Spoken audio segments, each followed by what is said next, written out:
world, and we have over 3,000 graduates here in Hong Kong, which is quite big. We organize several events per year, and I'm just going to ask Short, is there any way we can lower the noise on the other side, or no? No? The music? If it's not possible, it's okay, we'll just go ahead. Can everyone hear me well? Yes? Good, okay, excellent. Today is very special because it is James McGill's birthday, and we will introduce you to James McGill, and there will be a presentation about him. Before I start, I want to mention just a few things because we have some interesting upcoming events with the McGill Society here in Hong Kong. End of October, we will have a women's network event, a wine tasting, which will be organized by Helena Hu. On November 5th, there's the Terry Fox Run, and for the third year, McGill will have a team running. So I encourage you to stay tuned, register, and run with McGill. On November 8th, someone very, very, very special for McGill, the Chancellor Michael Meehan will be visiting us in Hong Kong, and we will organize a huge cocktail in his honor, and we would love all of you to attend. We already set a date for the annual dinner. As you may know, the annual dinner is the most important event of the year. I do not remember the date, although it is set. I don't sleep much. I have a 4-month-old baby at home and work full time, so I don't remember dates, but it's in the spring. It's going to be at the Island Shangri-La Hotel. For the ones who attended last year's annual dinner, it was very fun. We had the principal, vice principal, but we had way too many speeches. So this year we decided that we were going to dance. Woo! So it'll be an annual dancing dinner. In addition to the events I just mentioned, we are going to continue our series of workshops on health and well-being. Please stay tuned. We will announce the dates very, very shortly. And we're going to move on to the most important part of the event, which is a presentation about James McGill. The presentation will be given by alumna Susan Lavender. We both studied at the law faculty. Susan has degrees in civil law and common law. She also has a BA in Romance Languages, Literature and Linguistics from University College London, University of London. She currently works as a consultant solicitor with SM & Co. She is the former vice president of the Italian Chamber of Commerce here in Hong Kong. She reads news from time to time on RTHK3, and she is active in stage acting, filming, English language coaching, and broadcast voice-overs. Suzanne, c'est à ton tour. Merci beaucoup, Amélie.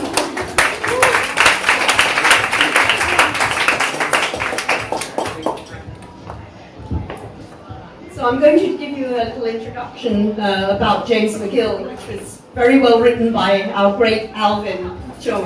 Okay, so James McGill might as well have been called Jack McGill, for by all accounts he really was a jack of all trades. He was an accomplished fur trader, a tough venture in those days. He was also a colonel of the Canadian Grenadier Guards, an adventurer, legislator, philanthropist, and a founder of, not in today's sense, a gentleman's club. And to top it all off, he was a true bilingual Quebecois, fluent in French and English. Nonetheless, his life was not without irony. He was very much a product of 18th century Scottish Enlightenment, yet he was a slave owner. He was very interested in legacy, and legacy was obviously an important part of his life, yet he was childless. He was a firm believer in higher education, yet he, of all people, had been a dropout from the University of Glasgow. So who really was James McGill, and how did McGill University come into existence? Well, James McGill was born on this day, the 6th of October, 1744, to a family of ironsmiths in Glasgow. And like most entrepreneurial Scots of his day, McGill knew his fortune was to lie anywhere but Scotland. McGill was born sometime before fellow Scots, William Jardine and James Matheson. Can you hear me? I think the mic's going. Okay. Yeah, okay. This probably explains why McGill ended up in Montreal's fur trade instead of China's opium trade, as in the case of Jardine and Matheson, who we all hear about around here. Yeah. Had McGill been born later, history might have been very different, and McGill University might well have been founded in Hong Kong instead. Can you imagine that? In any case, the new trade opportunities following Britain's conquest of New France were too tempting for the young James McGill to ignore. Like Mark Zuckerberg and Steve Jobs, McGill elected to drop out of university and found himself in the pothole-filled streets of Montreal in 1766. Exactly right. At the age of just 22, so he's very young when he went to Canada. Fortune didn't come right away though, and McGill had to work his way up like everyone else. He began as a trading clerk under a merchant called William Grant, who regrettably had nothing to do with the famous whiskey. Or perhaps that's a good thing for our James McGill at his young age. But the experience and connections McGill gained through his first job eventually paid off, and he was able to set up his own trading firm within a short period of time, James McGill & Co. His business flourished over the next 30 years, and by 1792, McGill was elected to the Legislative Assembly of Lower Canada, and soon after that he was appointed to the Executive Council. It was in those 3 decades, around the late 1770s, that McGill had purchased some properties that were to become the heart of McGill University's downtown campus. Burnside Hall, for example, was then a farmhouse, and McGill's summer cottage. Can you imagine that? At that time, there was actually a stream running through McGill's estate, hence he gave the cottage the name Burnside. So how did he turn out to be such a staunch supporter of education? So let's find out. It's the importance that Scottish Enlightenment placed on knowledge, some might say, or McGill's humble background and belief in self-improvement. But in the end, it was really his belief in the common good and his pragmatism as a businessman which shaped his view towards education. James McGill was owner of a vast business empire with assets in Upper Canada, Lower Canada, and even in Britain. He, of all people, knew that he would need the educated class to sustain and grow his empire. For this reason, arguably the single most important legacy McGill has left behind isn't the university that bears his name. Rather, it was his active role as a legislator in the creation of a piece of legislation in 1801, which introduced free public education and non-denominational schools to Lower Canada. This subsequently changed the fate of the whole country forever.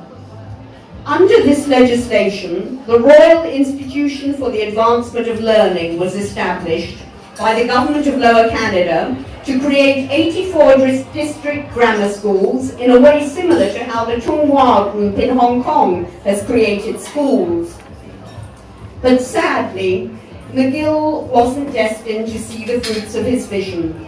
He died in December 1813 at the age of 69. And as per his dying wish, a university was created under the Royal Institution in his name with his funds and his properties.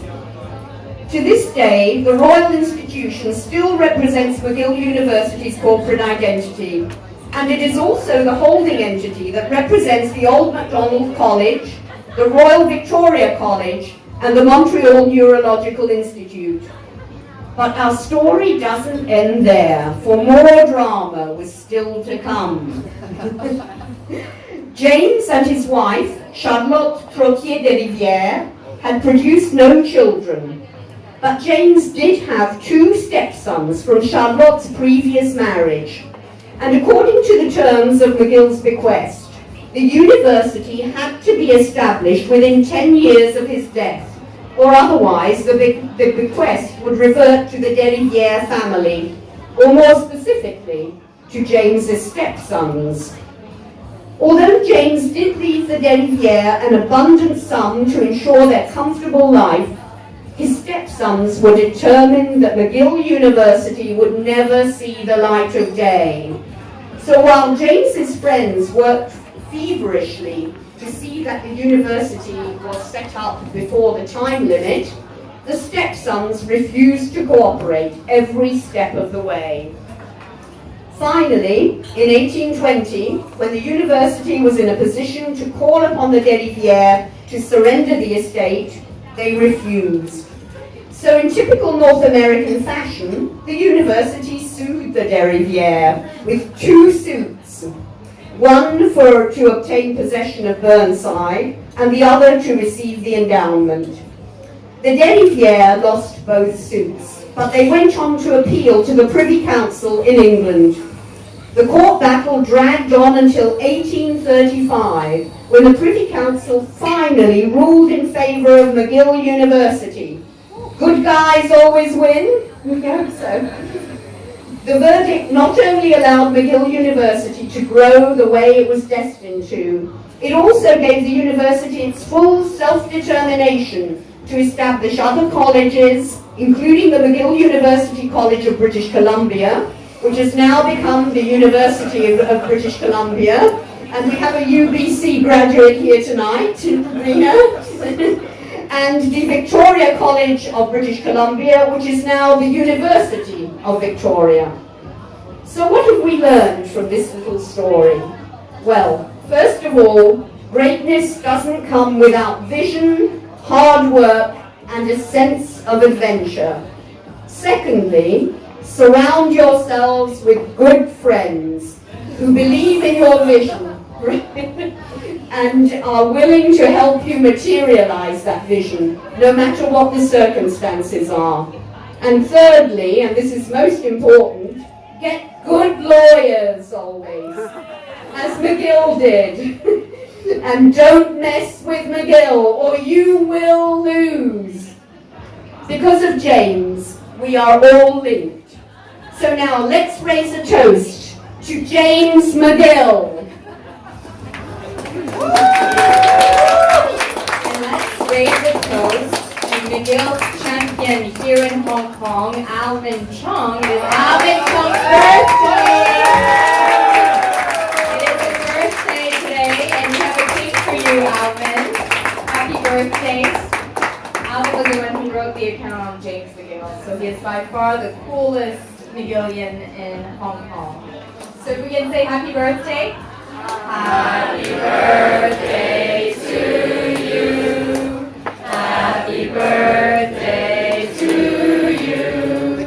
Happy birthday to Alvin and James. Happy birthday to you. You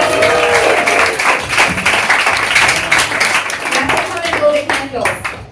You have no choice.